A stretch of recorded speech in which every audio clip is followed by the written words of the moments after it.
ഗോവിന്ദച്ചാമിയുടെ jail ചാട്ടം, അതിന് പിന്നാലെ നമുക്കറിയാലോ അത് അതീവ സുരക്ഷയുള്ളൊരു ജയിലാണ്. നമുക്കറിയാം കണ്ണൂർ സെൻട്രൽ ജയിൽ എന്ന് പറയുമ്പോഴത്തേനും നമ്മുടെ സംസ്ഥാനത്ത് തന്നെ വലിയ കൊടും കുറ്റവാളികളൊക്കെ പാർപ്പിക്കുന്ന ജയിലാണ് കണ്ണൂർ സെൻട്രൽ ജയിൽ. അതീവ സുരക്ഷയുള്ള ജയിൽ. അതിൻ്റെ 7.5 മീറ്റർ പൊക്കമുള്ള മതില്, അതിനും മുകളിൽ ഫെൻസിംഗ് ഉണ്ട്. അപ്പോൾ ഇതിനെയൊക്കെ ഭേദിച്ച് ഗോവിന്ദച്ചാമി ചാടി രക്ഷപ്പെടുന്നു. പിന്നീട് 3-4 മണിക്കൂർ നീണ്ട തിരച്ചിലിനൊടുവിലാണ് അയാളെ കണ്ടെത്തുന്നതുമൊക്കെ.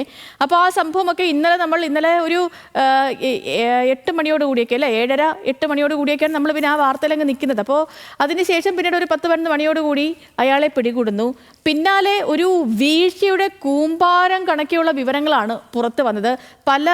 നിരവധി ചോദ്യങ്ങളാണ് ജയിൽ വകുപ്പിനെതിരെ ഉയർന്നുകൊണ്ട് വരുന്നതും അവിടെ ഉദ്യോഗസ്ഥർക്കെതിരെ ഉയരുന്നതും. പിന്നീട് 4 ഉദ്യോഗസ്ഥരെ സസ്പെൻഡ് ചെയ്യുകയൊക്കെ ചെയ്തു. അപ്പം ഞാനിത് പറയാനുള്ള കാരണം, ഇന്നിപ്പോൾ ഈ ഗോവിന്ദച്ചാമിയുടെ ജയിൽ ചാട്ടത്തിൽ മുഖ്യമന്ത്രി ഒരു അടിയന്തര യോഗം വിളിച്ചിട്ടുണ്ട്. അത് തിരുവനന്തപുരത്ത് നടക്കും. ആഭ്യന്തര സെക്രട്ടറി മാത്രമല്ല, പോലീസ്, ജയിൽ വകുപ്പ് മേധാവിമാരൊക്കെ ഈ യോഗത്തിൽ പങ്കെടുക്കുന്നുണ്ട്.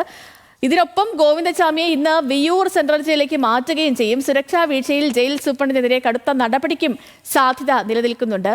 തിരുവനന്തപുരത്ത് നിന്ന് ബിനിൽ ലീല സാബുവും കണ്ണൂർ സെൻട്രൽ ജയിലിന്റെ മുന്നിൽ നിന്ന് നിഖിൽ അളവൂറും നമുക്കിപ്പം ചേരുന്നുണ്ട്. നമുക്ക് ആദ്യം ബിനിലിലേക്ക് പോകാം. മുഖ്യമന്ത്രി വിളിക്കുന്ന ഈ യോഗവുമായി ബന്ധപ്പെട്ടുള്ള വിവരങ്ങൾ തേടിയതിനു ശേഷം പിന്നീട് നിഖിലിലേക്ക് പോകാം. ബിനിലെ, ഗുഡ് മോർണിംഗ്. ഇപ്പോൾ മുഖ്യമന്ത്രി വിളിച്ച യോഗമുണ്ട് ഇന്ന്. സർക്കാരിന് വലിയ നാണക്കേടായ സംഭവമാണ്, പ്രത്യേകിച്ച് ആഭ്യന്തര വകുപ്പിന്. അപ്പോൾ ഇന്നലെ ഒരു പെട്ടെന്ന് 3-4 ഉദ്യോഗസ്ഥരെ സസ്പെൻഡ് ചെയ്ത കാര്യങ്ങളൊക്കെ ഉണ്ടായി. ഇന്ന് കൂടുതൽ ഉദ്യോഗസ്ഥരിൽ നിന്ന് വിശദീകരണം തേടുകയും നടപടിക്കും ഒക്കെ സാധ്യതയുണ്ടെന്ന് മനസ്സിലാക്കുന്നു. എപ്പോഴാണ് യോഗം ചേരുക? ആരൊക്കെയാകും യോഗത്തിൽ പങ്കെടുക്കുക? വിവരങ്ങൾ പറയാം. സൈവ് നേരത്തെ ചൂണ്ടിക്കാണിച്ചത് തന്നെയാണ്, ജയിൽ വകുപ്പിന് നേരെ പല ചോദ്യങ്ങളാണ് ഉയർന്നു വരുന്നത്. അതിലേറ്റവും പ്രധാനപ്പെട്ടത് എങ്ങനെ ജയിൽ ചാടാൻ ഈ ബ്ലേഡ് ഉൾപ്പെടെയുള്ള കാര്യങ്ങൾ എങ്ങനെയാണ് സംഘടിപ്പിക്കുന്നത്, മാത്രമല്ല സദാസമയവും അവിടെ നിരീക്ഷിക്കണം. CCTV ഉണ്ട്. അത് പ്രത്യേകിച്ച് ആ ബ്ലോക്ക് എന്ന് പറയുന്നത് കൊടുംകുറ്റവാളി പാർപ്പിക്കുന്ന ബ്ലോക്കാണ്. അവിടെ സദാസമയവും ആ CCTV നിരീക്ഷിക്കണം എന്ന നിർദ്ദേശമുള്ളതാണ്, അല്ലെങ്കിൽ അങ്ങനെ ഒരു വ്യവസ്ഥ ഉള്ളതാണ്. ആ ഘട്ടത്തിൽ അത് പരിശോധിക്കപ്പെട്ടില്ല. മാത്രമല്ല 1/2 മണിക്കൂർ കൂടുമ്പോൾ ആ സെല്ല് പരിശോധിക്കണം എന്നും വ്യവസ്ഥയുണ്ട്. അതും പരിശോധിക്കപ്പെട്ടിട്ടില്ല. മാത്രമല്ല ഇത്രയും വസ്ത്രങ്ങൾ, അയാൾ രക്ഷപ്പെടുമ്പോൾ 2 വസ്ത്രങ്ങളാണ്, ആദ്യം കറുത്ത വസ്ത്രവും പിന്നീട് വെള്ള വസ്ത്രവുമാണ് ഉണ്ടായിരുന്നത്. ഇങ്ങനെ ഇത്രത്തോളം വസ്ത്രങ്ങൾ, മാത്രമല്ല ഈ ജയിൽ ചാടാൻ ഉപയോഗിക്കുന്നത് പുതപ്പടക്കമുള്ള കാര്യങ്ങൾ ഉപയോഗിച്ചാണ്. അത് കെട്ടിയാണ് ജയിൽ ചാടാൻ ഇയാൾ ശ്രമിക്കുന്നതും പുറത്തേക്ക് പോകുന്നതും ഒക്കെ.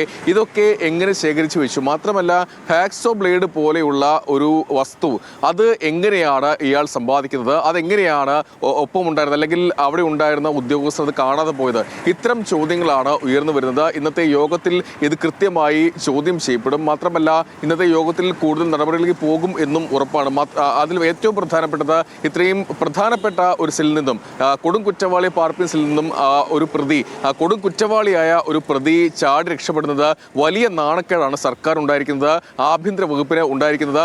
അതുകൊണ്ട് തന്നെയാണ് ഉന്നതതല ഉദ്യോഗസ്ഥരെ വെച്ച് ഇന്നത്തെ യോഗം ചേരുന്നത്. അതിൽ ജയിൽ മേധാവി ഉണ്ടാകും, DGP ഉണ്ടാകും, അതോടൊപ്പം ആഭ്യന്തര വകുപ്പ് അഡീഷണൽ സെക്രട്ടറി ഉണ്ടാവും, മുഖ്യമന്ത്രി അടക്കം പങ്കെടുക്കുന്ന, മുഖ്യമന്ത്രിയാണ് നേരിട്ട് ഈ യോഗം വിളിച്ചിരിക്കുന്നത്. അതുകൊണ്ട് തന്നെ കടുത്ത നടപടികളിലേക്ക് പോകാൻ തന്നെയാണ് സാധ്യത. നിലവിൽ 4 ഉദ്യോഗസ്ഥർക്കെതിരെ മാത്രമാണ് നടപടി സ്വീകരിച്ചിട്ടുള്ളത്. പ്രാഥമിക നടപടി എന്നാണ് ആഭ്യന്തര വകുപ്പ് വിശദീകരിക്കുന്നത്. കൂടുതൽ നടപടികളിലേക്ക് പോകാൻ തന്നെയാണ് സാധ്യത. നേരത്തെ പറയുന്നത് പോലെ ഇത്തരം എങ്ങനെയാണ് ഇവിടെ നിന്നും ഇങ്ങനെയൊരു പ്രതി ചാടി രക്ഷപ്പെടുന്നത്? വലിയ നാണക്കേട് സർക്കാരിന് ഉണ്ടാക്കിയിട്ടുണ്ട്. വലിയ വീഴ്ച എന്ന് തന്നെയാണ് നിലവിൽ തന്നെ ആഭ്യന്തര വകുപ്പ് അതിനെ കാണുന്നത്. മുഖ്യമന്ത്രി അടക്കം നേരത്തെ അത് ഉന്നത ഉദ്യോഗസ്ഥരുമായി സംസാരിച്ചു എന്നാണ് നമുക്ക് ലഭ്യമാകുന്ന വിവരം. അത് കൃത്യമായി അതിന്റെ വിശദീകരണവും റിപ്പോർട്ടും ഒക്കെ ആവശ്യപ്പെട്ടിട്ടുണ്ട്. എന്തായാലും കടുത്ത നടപടികളിലേക്ക് കൂടുതൽ ഉദ്യോഗസ്ഥരേക്കും ഉന്നത ഉദ്യോഗസ്ഥർക്കും ഒക്കെ നടപടി നീളുമെന്നാണ് നമുക്ക് ഈ ഘട്ടത്തിൽ ലഭ്യമാകുന്ന വിവരം. രാവിലെ 11 മണിക്കാണ് മുഖ്യമന്ത്രി വിളിച്ച ഈ യോഗം ചേരുക. സേതു.